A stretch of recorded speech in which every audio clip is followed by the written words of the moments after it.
And Nightmare on Elm Street 3, Dream Warriors, follows Nancy Thompson, who is the survivor of the first film's events and is now a psychiatrist, as she attempts to help a group of troubled teenagers in a psychiatric ward who are being stalked by dream demon Freddy Krueger. So this film was directed by Chuck Russell, and it stars Heather Langenkamp, Robert Englund, John Saxon, Patricia Arquette, and Lawrence Fishburne. Unlike Freddy's Revenge, I have always loved Dream Warriors, and that certainly did not change on this rewatch. In fact, I love it even more than I used to, so much so that now it is my favourite film of the franchise. And the main reason that I love this film so much is because of its cast of characters. Nancy, Joey, Kincaid, Taryn, Will, Philip, Kristen, Jennifer.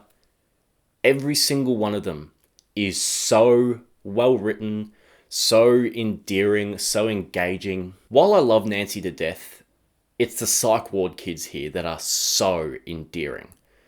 You get attached to every single one of them.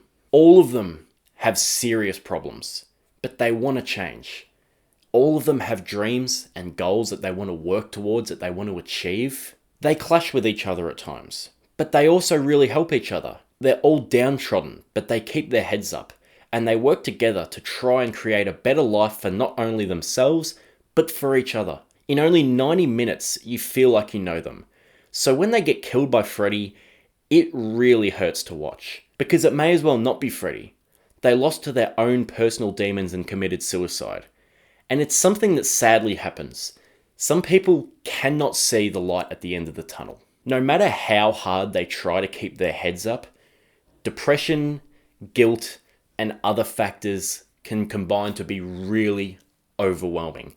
And in one desperate attempt to escape that horrible feeling, they take their own life. And that's the great tragedy of these characters. They do so well at keeping themselves going, and each pushing each other to reach their full potential and focusing on their dreams, but their demons get the best of them. It's sadly something that a lot of us and people close to us have to deal with in life, and it can be a really difficult thing to stomach.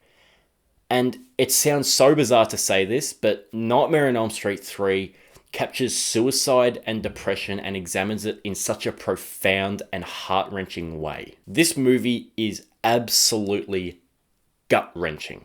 And where it succeeds too is by using the horror to examine those themes. Freddy is these characters' demons, and they have to fight back against their demons. And the way Freddy uses the weaknesses of their pasts to kill them is really horrific. Like, you've got Taryn, who is the ex-junkie character.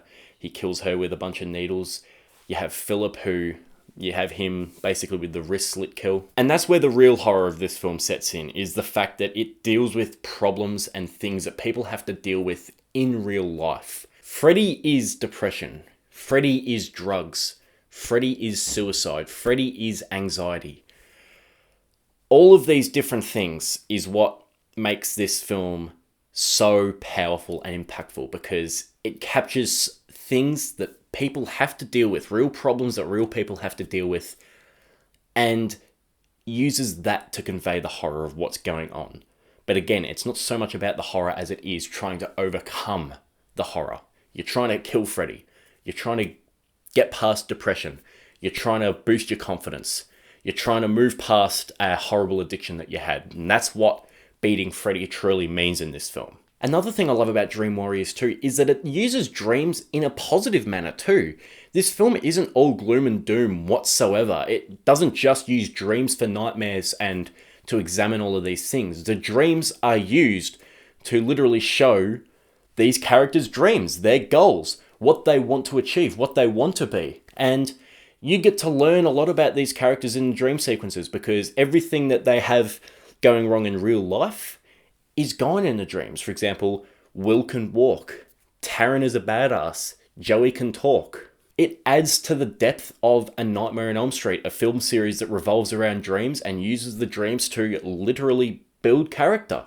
It's wonderful. This film has fucking balls too. Like, as I've already hinted at, a Nightmare on Elm Street film nonetheless, in the 1980s, discussing teenage suicide and depression and all of these things, that's ballsy enough.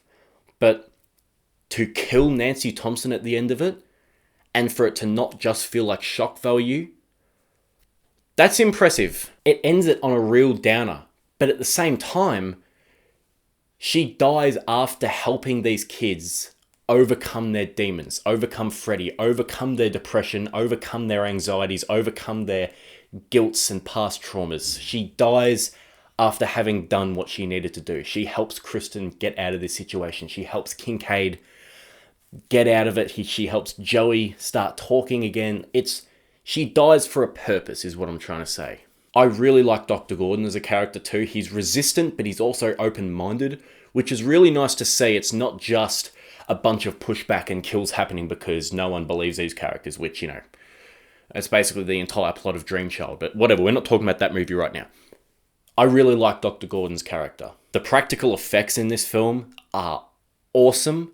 You've got the tap grabbing Kristen. You've got a bunch of really cool stop motion effects in here as well, which I really love when films use stop motion effects. They just look so weird and cool. Philip's death is one of the grossest in the franchise, and it's a very sad scene, especially when they're all begging him to stop, but the actual effect of the veins coming out of his wrists and his feet as he's being dragged around like a puppet is really nasty and really cool. I love the weird Freddy worm or whatever the hell that is. That's really weird and creepy, and then she stabs it with the glass shard, and then you've also got the all the souls of the dead kids on Freddy's guts. That's really nasty and gross and creepy.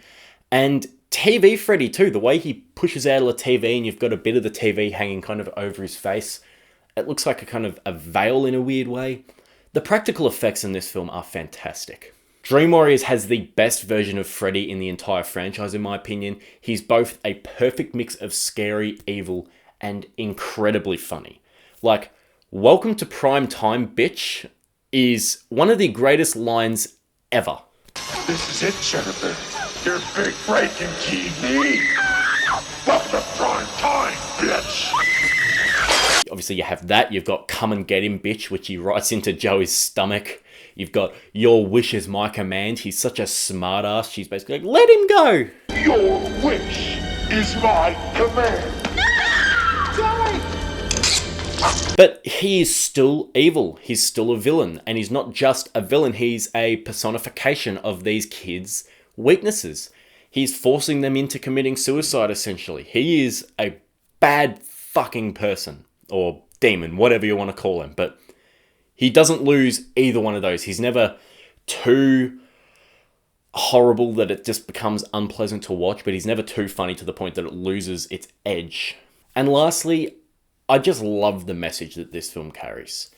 It's just a film that's simply about overcoming your fears and your problems and realizing that the world is your oyster. Don't let your demons hold you back from achieving your dreams. Your friends and your family are here to help you. And if they help you and you help them, you're going to succeed. All you have to do is keep your head up. It is such a nice message, and it's so simple, but it's so true. And I love this film for that. I love it. There's two small problems that I have with this film that, quite frankly, when a film has such an emotional punch to it, they don't bother me too much. They would bother me more in any other film, but I'll still mention them because I should. The nun subplot with it's Amanda Kruger and all that reveal, it basically just feels like a big exposition dump that we get every 15 minutes or so. I don't really like the way that's worked into the plot. And I also don't really like the storyline that takes place in the third act with John Saxon and Dr. Gordon. I just think that it feels more like a commercial break. It kind of breaks up the tension of these kids trying to defeat Freddy. Obviously, it's important in the end because they're the ones that have to find the remains, but it just breaks the pacing up a bit. So overall, I adore this film.